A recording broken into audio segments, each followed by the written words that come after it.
হঠাৎ 11:30-12টার সময় ঠাকুরদা উঠেছে, ডাক দিচ্ছে সবাই, আয় আয় আয় আয়। কী হয়েছে?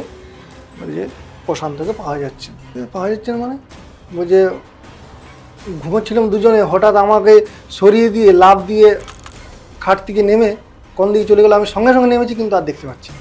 সবাইকার মনে একটা ভয় হয়ে গেছে যে কী হলো ব্যাপারটা।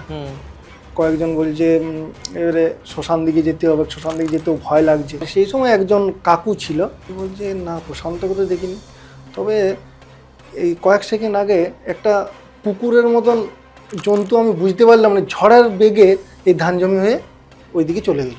ওরা যেয়ে দেখছে যে প্রশান্ত দিদির যে চিতাটা ছিল সেই চিতাটা পড়া কাঠগুলোকে ধরে কাঁদছে। ওই যে দুটো দাদা গিয়েছিল তাদের জামা কাপড় এবং কাদায় কাদাময় হয়ে গেছে, কিন্তু আশ্চর্যের বিষয় প্রশান্তর গায়ে কোথাও কাদার ছিটে ফোঁটাও লাগে।